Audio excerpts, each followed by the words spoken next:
Hey, welcome along to Sceam Me Up Botty. I am your host, Rodney Stewart. We're getting into Star Trek, the original series, and the episode The Devil in the Dark.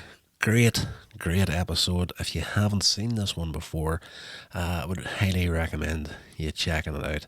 And if you haven't seen it, I would suggest getting off the podcast because I'm going to completely destroy it for you here. Spoiler alert before we go any further. This episode I enjoy a lot, not just because of the storyline of it. It's got a great story, but there is a character within this episode that I just kind of laugh every time he speaks. And it's not what he says, it's the way that he says it, more or less. We are in the distant future and the Star Trek universe, they just this guy just feels so out of place in the way that he speaks, and it's because he has the inflections and the way of saying things and the accent of, as soon as you hear him, the first thing that comes to mind for me as one of those old school 1920s gangsters from an old black and white movie. And yeah, just I enjoy him a lot in this episode, just the way that he talks. The Enterprise in this episode arrives at the Pergium mining colony on Janus 6 to help a colony deal with an unknown creature that's killed 50 miners and engineers and has destroyed equipment with strong corrosive substances. Kirk and Spock and McCoy meet with the mine supervisor, Chief Engineer Vanderberg. This is the guy that has the gangster 20s accent. Absolutely brilliant. During the briefing, Spock's attention is drawn to this silicone module on Vanderberg's desk, which he dismisses as a geological oddity. Now, if you're swift and you're quick, you'll realise what's going on in this episode before the characters actually get to the revelation themselves within it. So that is important, that orb. At this point, they're alerted to a problem in the colony's nuclear reactor and find that its guard has been killed by this creature and the main circulating pump has been stolen. This part has been out of production for a long time, so they've got no backup for it, and even though Scotty is a miracle worker on the Enterprise, he can only jerry-rig something that's going to just last for hours at the very best, but it fails shortly after getting it put in there. Basically all the time they've got is 10 hours before the whole system goes supercritical. This will suffocate the miners. That's the only thing keeping them alive, as a circulation pump. Kirk and a security team search for the creature down the mine shafts and all these tunnels that has been dug out, and every once in a while you'll see a tunnel that looks completely different, which has been dug by the creature. Spock, suspecting that the creature might be a silicone-based life form, modifies their phasers to be more effective against silicone. They do eventually come across this creature, which has the appearance of it looks like a rock, and it slithers across the ground. It looks like a rock, but it can move, and it's got these red bits through it, like molten lava sort of things in it. And by today's standards, not that good a special effect, but it does work. It works well in this episode.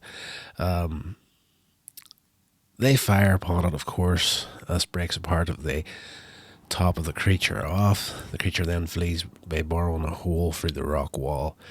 Spock analyses the fragment, whose composition resembles fibrous asbestos. He deduces that it burrows through solid rock by secreting the same corrosive substance that has killed the miners. Spock then adjusts his tricorder to scan for silicone-based life, which he really should have done before now, and confirms that the creature is only one such life form for miles. But, within the episode, there's that many tunnels and stuff that's appearing that they kind of felt that this was more than one creature, but according to these tricorder readings, there's only one there, so it's very quick at burrowing through rock and insanely quick. Kirk and Spock managed to come across a chamber containing thousands of silicone modules. The creature then causes a cave-in that separates Kirk from Spock, and Kirk ends up getting trapped along with the creature. Though Spock urges Kirk to kill the creature, which is a little bit out of character for him, in all fairness, Kirk observes that the creature backs off whenever he aims his phaser at it. And this goes to show him that this isn't just a mindless killing machine. This creature has the ability to, deduce it's going to get hurt again and not to tempt fate, more or less. Spock finds a way around in the cave and joins Kirk. He attempts to mind meld with the creature, but perceives with little but intense pain. This creature is in absolute agony. Through this mind meld, the creature gains some knowledge of human language and crawls up onto this rock and etches a message that says, "No, kill I." So this brings up the question then with Kirk and Spock. Is this a message saying, don't kill me, or I won't kill people? So, they're now questioning quite a bit whenever it comes to this creature. So Kirk asks Spock if he'll do another mind meld, but, Spock is like, I'm going to have to physically touch the creature to get what we need from it.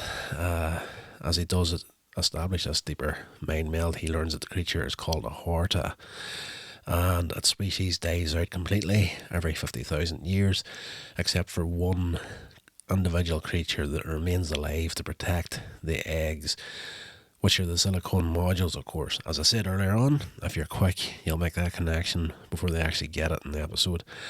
As the module eggs hatch, the single adult Horta will act as a protective mother to this next generation. Though she's near death because of her wound, the Horta communicates through Spock, telling them the location of the stolen pump. It's kind of given up hope at this point. It feels that it's dying. It'll not be there to protect the creatures whenever they hatch. Therefore, it's the end of her civilization. So she kind of gives up hope and gives them the location of the stolen pump, and Kirk is off to get it. There he discovers thousands of broken eggs which were destroyed by the miners because they thought they were worthless. The miners arrive at this point after having been held back by the Enterprise security team, keeping them away from the creature while Kirk and Spock is sorting this stuff out. Prior to that, I should say, McCoy gets called in because the creature is hurt. They now know its purpose. They want to help it. So they have a doctor on board the Enterprise, so they call him down, and Kirk orders him to try and help the creature. And as I always say, and I think I said it in the last episode too, that, you get a good bit of comedy from McCoy, and he doesn't disappoint in this episode. What he is best known for is the line, "I'm a doctor, not a blank," and that actually transferred over into other later Star Trek shows as well. But this is the first ever episode, if memory serves, whenever he uses the line, "I'm a doctor, not a blank," and it's when Kirk tells him to help this creature, and this creature's made of rock, obviously, and McCoy says, "I'm a doctor, not a bricklayer," but he does try to help. While he's doing that, he calls the Enterprise for some material to help, and he goes to work on the creature. At this point, the miners break free from the Enterprise security detail, get into the cavern. They're about to kill the creature. Kirk and Spock stop them, explaining that it was only protecting its eggs when it killed the humans. Dr. McCoy successfully treats the Horta's wound using the silicone-based cement normally used for building emergency shelters. The miners fear the prospect of thousands of Horta coming out of these eggs, and they're not really sure what they're going to do at this point. But Kirk convinces them that the Horta are peaceful and could collaborate with the miners by tunneling for them. And that's what happens. Spock gets into the mine mill, tells the Horta what's going on, and can they strike a deal that the Horta can move about freely, do their own thing, and the human miners will follow them about and pick up the stuff that the Horta doesn't really need. And this mining facility for the Federation is crucial. Like, everything that comes from it can supply, like, I can't recall the exact number that they said in the episode, but it's a heck of a lot. If they lost this planet, it wouldn't be good for the Federation. So everything works out for the best in the end, as per always. Kirk, Spock and McCoy return to the Enterprise, preparing to leave orbit, and learn from Vanderberg that the eggs have begun to hatch, and already the new Horta have uncovered rich veins of perdium and other valuable metals. Great little episode. Just check out what the reception was. Alright. William Shatner wrote in his memoirs that The Devil in the Dark was his favourite original Star Trek episode. He thought it was exciting, thought-provoking and intelligent. It contained all of the ingredients that made up our very best Star Treks. And the documentary 50 Years of Star Trek, Leonard Nimoy also named The Devil in the Dark as an interesting episode, stating, "I thought it was a wonderful episode about the fear of the unknown, how we fear and even hate something that we don't know anything about. Learn who your enemy is, and it's not. Maybe then learn who your enemy is and who it's not. Maybe then it's no longer your enemy." That's nice. I like that. Yeah, I'm not going to go too deep into this here. Like, a lot of the reviews I'm looking here, as far as the reception went, was they're giving it an A rating. Most of them. 8th best episode of the original Star Trek series by the AV Club. Ranked Wired magazine ranked the episode one of the top 10 most underrated episodes. The New York Public Library rated this episode as having Spock's 4th best scene in the show. In fairness, just if I read that review, the character of Spock, being a Vulcan and being in full control of his emotions, it's always interesting to see him breaking from that.